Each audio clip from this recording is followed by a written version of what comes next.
Assalamualaikum warahmatullahi wabarakatuh. Saya Fitria Destamawarni dari kelas Ilmu Politik C 2020, NIM 2030702092, ingin menjelaskan sedikit tentang sosiologi antropologi dan ruang lingkupnya, interaksi sosial, serta analisis studi kasus artikel. Berikut adalah penjelasan dari saya. Sosiologi, antropologi, dan ruang lingkupnya. Sosiologi. Sosiologi berasal dari bahasa Latin socius, yang artinya kawan, dan logos yang artinya ilmu.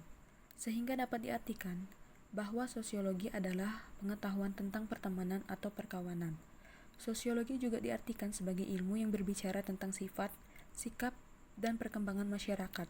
Pada awalnya, sosiologi merupakan bagian dari ilmu filsafat. Secara luas, sosiologi mempelajari tentang masyarakat sebagai suatu kompleks hubungan, interaksi, kekuatan, dan lembaga sosial. Ilmu sosiologi membantu kita untuk paham akan realitas atau fakta sosial yang sering terjadi di dalam kehidupan bermasyarakat. Menurut Auguste Comte, ada 3 tahap perkembangan masyarakat. 1. Tahap teologi. Masyarakat menganggap segala benda memiliki jiwa. 2. Tahap metafisik. Masyarakat menganggap setiap gejala itu memiliki kekuatan yang pada akhirnya akan terungkap tanpa adanya pembuktian. 3. Tahap positifis. Tahap di mana manusia mulai berpikir ilmiah. Terdapat 4 pokok bahasan utama sosiologi. 1. Fakta sosial. 2. Imajinasi sosial. 3. Tindakan sosial. Dan 4. Realitas sosial. Ruang lingkup sosiologi. Karena dasar penelitian sosiologi merupakan penggabungan data dari berbagai ilmu pengetahuan, maka ruang lingkup kajian sosiologi dapat dijadikan 3 poin sebagai berikut. 1. Ekonomi beserta kegiatan usahanya, secara prinsipil yang berhubungan dengan produksi, distribusi, dan pemakaian sumber-sumber kekayaan alam. 2.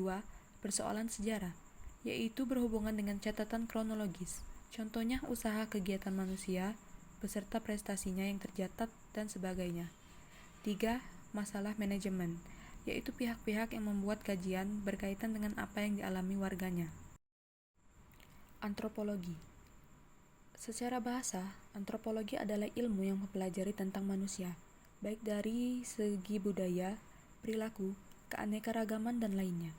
Kata antropologi berasal dari Yunani, yaitu anthropos yang berarti manusia dan logos yang berarti wacana. Secara etimologis, antropologi adalah ilmu yang mempelajari tentang manusia, termasuk kajian-kajian di dalamnya. Ciri-ciri antropologis. 1. Bersifat empiris. 2. Memerlukan waktu yang panjang. 3. Berkaitan dengan ilmu yang lainnya. 4. Memiliki ruang lingkup yang cukup luas. 5. Bersifat kumulatif atau terus berkembang. Ruang lingkup antropologis. Ruang lingkup antropologis terbagi menjadi 2 konsep dasar, yaitu antropologis fisik dan antropologi budaya. Interaksi sosial. Interaksi sosial merupakan kunci dari semua kehidupan sosial, karena tanpa ada interaksi sosial, tak akan mungkin ada kehidupan bersama. Interaksi sosial merupakan syarat utama terjadinya aktivitas-aktivitas sosial. Seseorang merasa tertarik kepada pihak lain, faktor utamanya untuk memahami orang atau pihak lain. Syarat interaksi sosial. Adanya kontak sosial antara individu dengan kelompok, dan antara kelompok dengan kelompok. Adanya komunikasi seseorang memberi arti pada perilaku orang lain, perasaan-perasaan apa yang ingin disampaikan orang tersebut. Orang yang bersangkutan kemudian memberi reaksi terhadap perasaan yang ingin disampaikan oleh orang tersebut. Bentuk-bentuk interaksi sosial. 1. Kerjasama atau cooperation. 2. Persaingan atau competition. 3. Pertentangan atau pertikaian atau konflik. Analisis studi kasus. Perubahan situasi yang terjadi pada saat COVID-19 berpotensi mengakibatkan resesi ekonomi. Resesi adalah perlambatan atau kontraksi besar-besaran dalam kegiatan ekonomi serta penurunan pengeluaran yang signifikan, umumnya mengarah pada resesi. Banyaknya orang yang kehilangan pekerjaan dan perusahaan menghasilkan sedikit penjualan, serta pengeluaran ekonomi negara secara keseluruhan mengalami penurunan. Itu adalah hal yang sedang kita alami sekarang. Banyak pengusaha yang mem-PHK karyawannya, serta banyak juga pabrik-pabrik yang ditutup dikarenakan pandemi ini, yang menyebabkan bertambahnya jumlah pengangguran. Ditambah dengan adanya lockdown di beberapa daerah, yang juga menyebabkan beberapa pedagang kecil tidak bisa berjualan untuk memenuhi kebutuhan hidup mereka. Sektor pariwisata juga ikut merasakan akibat dari pandemi COVID-19 ini. Sektor pariwisata adalah salah satu sektor penyumbang devisa negara yang paling besar.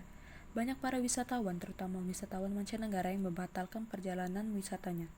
Hal ini membawa kerugian yang sangat besar di sektor pariwisata, sehingga para pelaku wisata terpaksa merumahkan hampir 90% karyawannya, dan beberapa sektor pariwisata terpaksa ditutup karena mengalami kerugian. Hampir 50 juta penduduk Indonesia menggantungkan hidupnya dari sektor ekonomi pariwisata.